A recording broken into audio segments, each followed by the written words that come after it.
नमस्कार दोस्तों, मैं आचार्य के शास्त्री सूर्य ज्योतिष केंद्र पर आपका स्वागत करता हूं। मित्रों, जैसा कि हमारा गोचर का प्रोग्राम चल रहा था, जो चर्चा चल रही है गोचर में, हमने अभी लास्ट वीडियो में आपके लिए जो गुरु का परिवर्तन हुआ था, गुरु के बारे में बताया था। 1 मई को गुरु ने राशि परिवर्तन किया था कि मेष राशि से और वह वृषभ राशि में आए हैं। आज की चर्चा हमारी मेष राशि वाले जातकों के लिए रहेगी कि गुरु का जो राशि परिवर्तन हुआ 1 मई 2024 को, जैसे ही खुशहाली आई, ये ग्रहों का इस वर्ष 22-23 में 23-24 में ये ग्रह गोचर बहुत ज़्यादा डिस्टर्ब करने वाला रहा।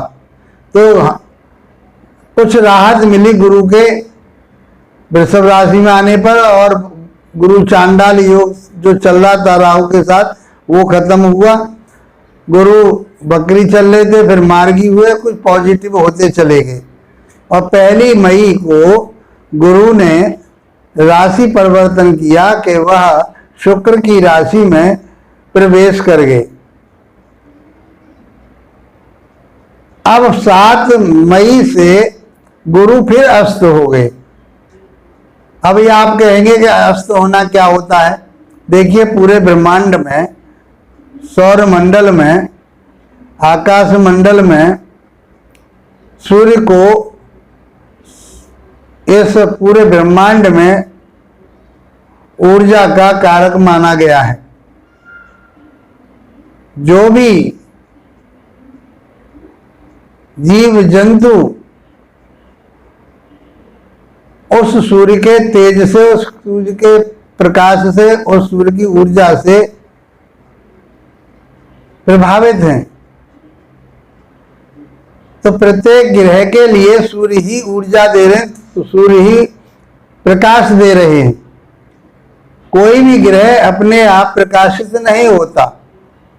सभी ग्रह सूर्य के प्रकाश से प्रकाशित हो रहे हैं। अब गुरु की स्थिति और शुक्र की स्थिति और सूर्य की स्थिति बिल्कुल नजदीक आ चुकी है। तो शुक्र तो इस समय अस्त चल ही रहे हैं। वो 60 दिन के लिए, 66 दिन के लिए वो अस्त हुए हैं। लेकिन अब गुरु भी अस्त हो गए 7 मई से।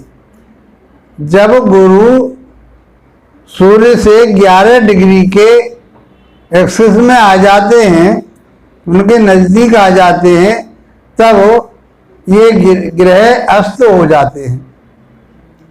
अस्त होने का अर्थ यह है कि मान लीजिए कि आपके कमरे में एक 100 वाट का बल्ब जला हुआ है और वहीं पर दूसरा बल्ब 0 वाट का जला हुआ है।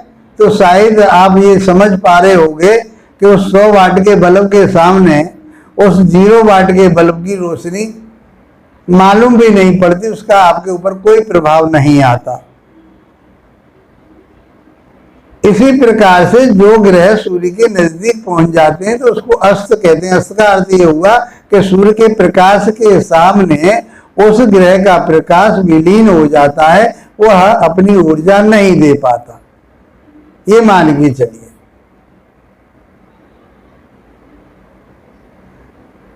मित्रों, वही हालत इस समय कि मेष राशि में सूर्यदेव चल रहे हैं और 14 मई को वो भी वृषभ राशि में आ जाएंगे। तो इस समय का जो एक्सिस है, सूर्य लगभग 23 डिग्री के लगभग चल रहा है और गुरु 1 डिग्री के उसमें है। तो 9 डिग्री का जो इनका जो अंतराल बना हुआ है, उस कारण से गुरु अस्त हो गए हैं। मित्रों, जब गुरु अस्त हो जाते हैं या शुक्र अस्त हो जाते हैं तो एक समाज में बात बोली जाती है, कहा जाता है कि अब तारा डूब रहा है। तो ये तारे ही कहे गए हैं। तो तारा क्या है? ये ग्रह हैं। और डूबने का अर्थ क्या है, वो अस्त हो चुके हैं, सूर्य के प्रभाव में आ चुके हैं। तो ऐसी स्थिति जो बनती है, इसमें कोई मांगलिक कार्य नहीं होते। और गुरु मांगलिक कार्यों का कारक माना गया। शुक्र दाम्पत्य जीवन का या प्रेम का कारक, स्त्री का कारक माना गया है। तो इस पीरियड में 1 महीने के लिए, अब ये 6 जून तक गुरु अस्त रहेंगे और शुक्र अस्त चली रहे। तो शुक्र, गुरु और सूर्य, इनका प्रभाव, सूर्य का प्रभाव इन दोनों ग्रहों पर पड़ रहा है। तो इस पीरियड में चाहे आपकी शादी हो, आपके घर में कोई मांगलिक कार्य हो, गृह प्रवेश हो, नींव रखनी हो, भूमि भवन वाहन आपको लेने हो या बेचने हो या बनाने हो, तो इस पीरियड में कोई मुहूर्त भी नहीं होता।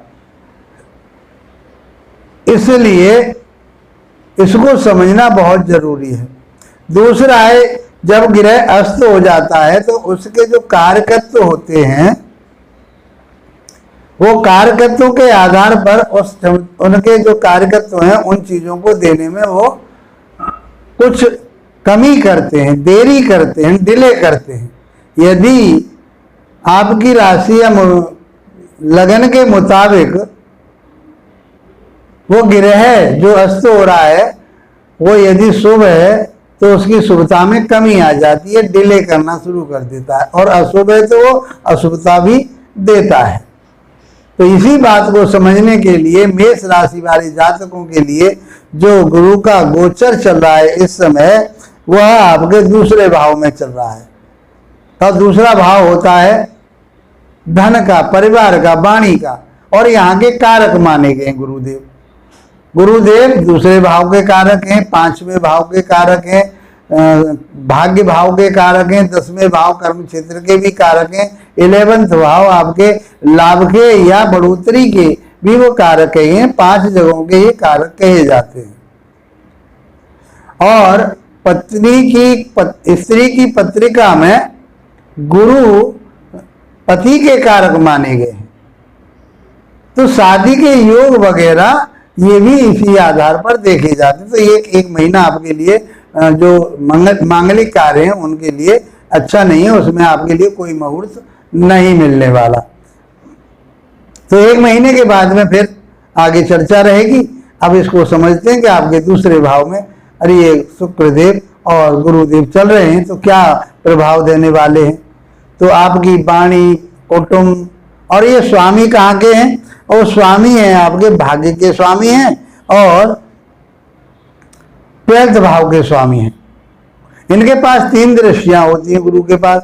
तो यहां से बैठ करके वो 5th भाव को देखेंगे, 8th भाव को देखेंगे और आपके कैरियर भाव को, कर्म भाव को देखेंगे। तो इन बातों को समझना है। अब उन चीजों की तरफ को आपको फोकस करना पड़ेगा। जहां जहां ये देख रहे हैं उन चीजों की तरफ को आपको ज्यादा सोचना पड़ेगा कि कहीं उन चीजों में कहीं कोई कमी ना आ जाए, कोई ऐसी मेरे से भूल चूक ना हो जाए, ताकि जो है उन चीजों का मुझे नुकसान उठाना पड़े, हानि उठानी पड़े। तो वाणी आपकी अच्छी रहेगी, क्यों वाणी भाव में धन भी आप कमा पाएंगे और परिवार में आपके में मधुरता बनी रहेगी, क्योंकि गुरु एक सौम्य ग्रह है।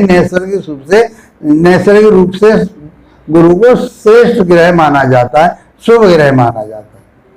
तो इस प्रकार से आपकी राशि के मुताबिक वाणी भाव में बैठ करके आपको धन दे रहे हैं, इकट्ठा भी कर पाएंगे। आपकी वाणी अच्छी रखेंगे। आप ज्योतिष का काम करते हैं, सलाहकारिता का काम करते हैं, आप कोई ऐसा का मैनेजमेंट का काम करते हैं, वकालत का काम करते हैं, आप मजिस्ट्रेट, मतलब ये है कि आप गुरु के कार्यकत्व में बंधे हुए हैं। तो ये सारी चीजें आपके लिए गुरु देंगे। लेकिन इन गुरु अब अस्त हो गए तो इन चीजों को मिलने में आपके लिए समय लगेगा और आपको फोकस करना पड़ेगा कि मेरे कोई वाणी कहीं दूषित ना हो जाए, मेरी वाणी से कोई ऐसी उल जुलूल बातें ना निकल जाए ताकि मेरे परिवार में कहीं विद्रोह फैले। तो ये मित्रों आपको समझना पड़ेगा, ये गहराई का विषय है और आपकी लाइफ में ये ग्रहों का प्रभाव बहुत पड़ता है। मैंने बताया कि इनकी जो 5वीं दृष्टि जाएगी वो आपके 5th भाव पर जाएगी। तो आपका जो ज्ञान विवेक का घर है 5th भाव, संतान का घर है, शिक्षा का घर है, आपकी इच्छाओं का घर है, सडनली इच्छाएं पूर्ति होती हैं, उनमें देरी होगी।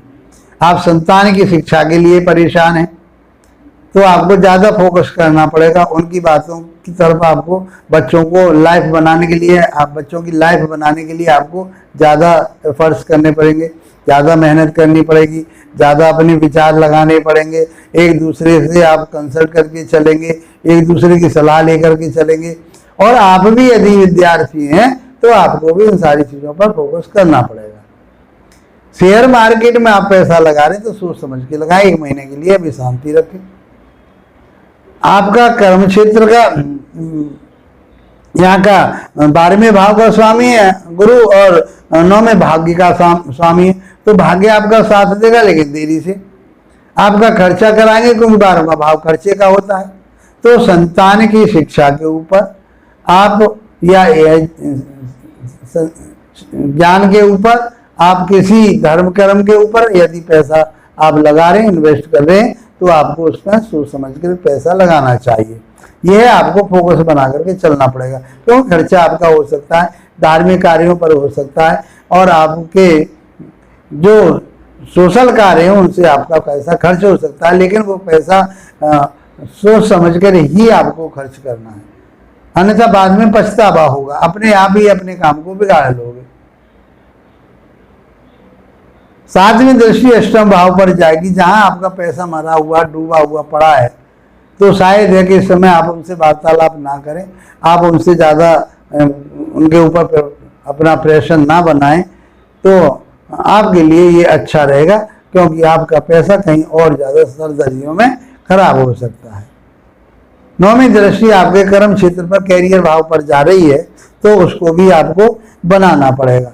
आपको अपने कर्म क्षेत्र के बारे में, नौकरी के बारे में, उनके बारे में सोचना पड़ेगा। इस प्रकार से आपके लिए ये सारी चीजें बहुत जरूरी हो जाती हैं कि जहां जहां गुरु अस्त हो रहा है और जहां जहां देख रहा है वहां पर बैठ करके वो खराब रिजल्ट नहीं देंगे, क्योंकि भाग्य के मालिक हैं, लेकिन वो रिजल्ट आपको बहुत परिश्रम से, मेहनत से और अपने माइंड को फोकस करके, अपने विचारों को स्थिर करके, सोच समझ करके आपको खर्चा करना है।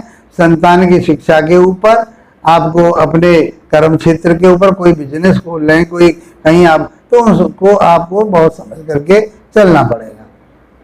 जहां जाके ये कारक हैं, धन के कारक हैं, संतान के, भाग्य के, लाभ के, उन सारी चीजों को ये देंगे आपके लिए, लेकिन उसमें देरी हो सकती है और आपको एफर्ट्स ज्यादा करने पड़ेंगे। मित्रों, यदि मेरी वीडियो आपके लिए अच्छी लग रही है और आपके लिए ये लाभदायक है, तो इसको लाइक शेयर सब्सक्राइब अवश्य, सब्सक्राइब तो अवश्य कीजिए, ताकि जो है ना आप हमारे चैनल से जुड़ जाएं। और लाइक इसलिए कीजिए कि आप अपने मित्रों को भी इसको लाभ उठवा सकें। कमेंट बॉक्स में अवश्य बताएं। मित्रों, इसी के साथ आप लोगों का धन्यवाद। नमस्कार।